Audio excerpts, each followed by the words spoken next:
Da da da da da da da. Hello, this is Japan Game Junk, and before anything else, I know a lot of people will watch about a few seconds of a video, decide they don't like it, they don't like the person, they don't like what's being shown, and they'll turn it off or click something else. I implore you, just for a moment, please to listen for at least a few seconds more, and let me explain what this is about, and then if you don't like it, please go click on anything else. So, for what it's worth, it is kind of a passion of mine that people who come to Japan or live in Japan to collect video games, especially retro games, are not ripped off. And today I had an experience that made me really want to share, what you can do to prevent that from happening. So if you plan to never be in Japan, if you don't ever want to buy games in Japan, especially retro games, but if you do, then please listen. If you don't, yeah, just go away. But if you do live in Japan and get games, or if you plan, especially if you plan to come to Japan and one of your main goals is to buy games, especially retro games, please listen to this appeal to your good thinking, as I really don't want to see people have an experience like I saw today. So with that out of the way, again, you don't care about games, you don't want to ever buy games in Japan, goodbye to you. But if that's not you and that could be something you want to do, then yes, please stay listening. I promise it won't take too long. So anyway, today, for what it's worth, as this will date this video, I went to see, for its opening day where I could be free in the theaters, I went to see the Super Mario Brothers movie. Not the classic from the 90s, but rather, the new one that's the 3D animation film. And so I drove to Odaiba, and on the way back, I noticed I was driving through Akihabara, where I've gone many times and is well known as the place to go in Japan for retro games or used games or anything electronic. And I said, well, I'll stop there because, if you're driving in especially, it's there's a great place to park right there in the middle. Go to the gold Don Quixote parking lot there, 1,200 yen for a day's worth of parking, and, you'll spend a few hours there, and it's a good deal. Anyway, I go to a number of different places. I do find some good deals on old games, especially Super Famicom games today. And there were a lot of tourists, actually. This is the first day of May here, and so many tourists, especially from America and Europe. I was very surprised. I guess it's been a while due to the the increased travel, that as of this year in Japan. So anyway, one of the places where I go is the most well-known store for game buying in Japan, which is a Super Potato in Akihabara. It's part of a building. It has 3 floors. Top floor is kind of a retro arcade, very well worth seeing. That's, I think, the 6th floor. The 5th floor is a number of kind of older systems, but kind of more recent older systems, as well as also a kind of a junk area where you can get just loose discs and stuff. And that I do recommend. It does have a number of deals from time to time, and I've bought quite a bit that's there. As well as stuff that's just hard to find anywhere else, like a mouse for the MSX, for example. And then the 4th floor has more common games, Famicom, Super Famicom, Mega Drive, Dreamcast, Game Boy, and such. And part of what is there is a glass case, and it's full of what they consider to be their rare or premium items that are very expensive. And a lot of people just go in there to look, they just want to see what's there. But a lot of people who aren't so familiar with the area, or just think of it as the best place to go, well, they might make a bad decision. So today, what I saw that was just incredible was not even included with a box or instructions, but just loose Game Boy Color systems of different colors. Not rare colors, not the Fuji TV Clear or the Pokemon Center colors, but just like green or pink, Very, very nice. They looked untouched by human hands. They looked very clean. But for about 30,000 yen, between 20 and 30,000 yen. The most expensive was a typical green, like a teal Game Boy Color. You've probably seen it before. For 29,900 yen, and that is, 29,800 yen, my apologies, which is currently, I'd say, around $250. And that's crazy. But I'm there, and it's just so full of foreign tourists, and I'm hearing a big combination of English, French, and German today. And in front of the glass case, there's this guy there, and I'm guessing, early mid-20s guy, and then assuming his girlfriend, and they're just going crazy. It's like, oh wow, have you ever seen a Famicom disk system in the box? Well, obviously I've shown a video of it. It's not that rare. But for people who aren't aware of this scene, it can seem really overwhelming. Like this is like the holy grail for so many things. And, it's like, oh wow, I'll never see, like Game Boy, like they had Game Boy Pockets and just the original system and stuff. Very, very inflated prices. And this guy, he actually paid, I think he got the pink Game Boy Color, for, I don't know if it was for him or for the girlfriend, but God, maybe, what was it, 26,000? Well over $200 for a used Game Boy Color. And I was, inside of me, I was just kind of screaming, please, just don't buy this here. Walk 2 minutes down this one road that leads out from the entrance of the store, and you'll find the Sudagaya store. And if you spend that much money there, you can get the Game Boy Color, the same quality, and a Neo Geo Pocket Color, and a Wonder Swan Color, if you want to get all three for less than the money you just spent on that. Or maybe get yourself a Virtual Boy, get yourself, any number of that also go very far to almost getting a Neo Geo ROM system. There are so many things that could have been purchased for that money just in a 2-minute walk away, or about a 5-minute walk away at the main store of Trader, which is one of the better places as far as standard stuff that you find used.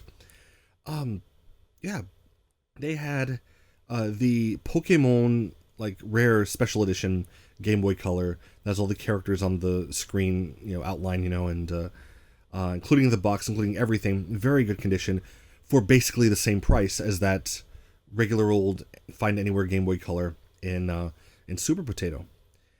And I was, I don't know, it's not my place to jump in front of someone and say don't buy something, but it was clear that this is something that a lot of people listening to this would be like, hey, who cares, it's just old video games, whatever. But for me, it is a passion, and I really want people to find a way to get a lot for their investment, if it is an investment, or save money, for the same fun, if it's just for fun. And it just reminded me how many times I felt this way about Super Potato. Even in another realm, of course, I have been a pro wrestler for over 10 years here in Japan.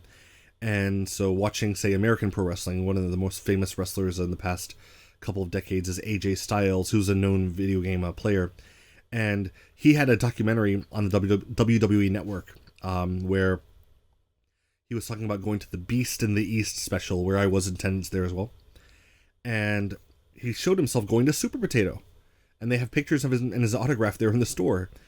And he showed how he bought like an Atari Jaguar and all these games and stuff. And he's like, yeah, I couldn't help it. I just bought it. I had to have it. And I had actually been to the store earlier that day. So I know that he went to buy those things, I'm guessing, after the event. Because I saw it there. I was like, you know what? I actually never bought a Jaguar before. And I'd kind of like to get one. But I'm not going to pay, close to $600 for the system and all these games.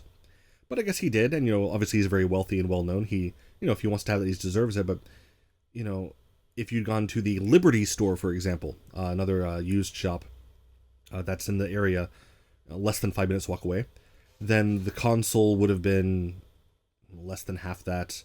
Everything would have been so much cheaper, And that's just one famous example that I happen to have the knowledge of, having been to the store earlier that day. But every time I've gone there, I've seen so many things that I was like, I just can't believe that they're charging this. So I'm not saying that Super Potato is abusing its status as the by far most well-known retro game shop in Japan to foreign people. I'm not saying libelously that they are taking advantage of that to really rip off customers who don't know better and think it's their only / best option / a good deal. I hope we're clear about how I'm definitely not saying they are ripping off their customers. That's we're very clear on me not saying that, right? But yeah, it's always it's just so shocking. So yeah, if nothing else, just I don't know, just if anyone's again listening this far, first of all, thank you, but also just for yourself, or if you know anyone who might be going to Japan or plan to do lots of game shopping in Japan. I know people can't really go everywhere to find the best deals, especially if it's your vacation where you're doing lots of stuff in the country and you have limited time. And I know not everyone can drive in Japan or have a car to drive to the suburbs or really travel around the country to find their stuff. You know, I know that my junk treasure collecting is not possible for almost anyone else who's a foreigner in Japan. But still, at the same time, just a few minutes walk to save literally hundreds of dollars on certain things it's well worth it. Unless you're independently wealthy and you don't really care about money at all. You know, I just what I saw today just really shocked me. So anyway, I did make one of my first videos on this channel about how to find the best deals to find stuff that you want as far as gaming goes in Japan. And so anyone can watch that. But more than that, just this warning, anyone who is watching this and might know someone, honestly, I know that not everyone gets my weird stream of consciousness commentary or comedy. Every video I've made so far, the many videos have just been for my own enjoyment. I don't expect other people to watch them. No full-size video even gets 100 views so far. Who knows if that changes? I don't know in the future. I doubt it. But if you find this, and I'm not saying please like and subscribe. Feel free if you like, but just keep track of this one video that I'm making right now that you're listening to right now, and to share with anyone who might be going game shopping in Japan. Not to say to avoid a certain place, not to say that you are going to have a bad deal. It's a store worth going. It is interesting. And again, some loose games you can find cheaply there, maybe even cheaper than other places. So yeah, definitely go to Super Potato and enjoy it. But anyone who's going there, who's going to Japan especially, for the purpose to get some things to stock up on games or anything with electronics, because it's going to be cheaper in Japan than it is back home, you may see stuff that's like, wow, I'll never see this again. But if you just know to go to other well-established stores in the area, then you will see them again, and you'll see them maybe at 1/4 of the price, and you will not have a very dark memory of your time in Japan. Because good luck also having good returns as well. Most of the stuff, which is of course used, obviously, they don't really accept returns so easily, because they might just assume someone is, returning their thing they know is broken, doing the old switcheroo there. So yeah, I've heard bad things as well. So anyway, again, not libelously saying don't go to Super Potato. I have bought maybe the equivalent of, I won't say hundreds, but maybe over $100 worth of stuff there over the time I've visited. But yeah, just don't pay a huge amount of money for anything at all without at least taking a few minutes to walk around. Lastly, I do want to give an offer. Again, I'm not so well known in the game, in the game world at this point, but if you look up my alias, my wrestling ring name, Kento DiCaprio, it's not hard to find me. And yeah, I'm on Wikipedia. It's not hard to find my online contacts.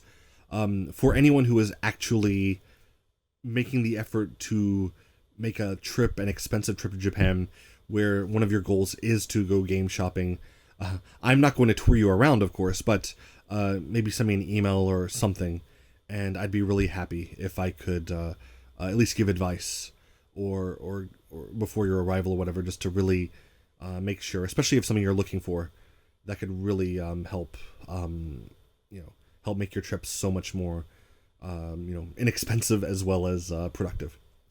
Anyway, very, very long video for anyone to watch, including my traditionally awful intro and ending, maybe close to 17 minutes it looks like. So again, thank you for watching this far.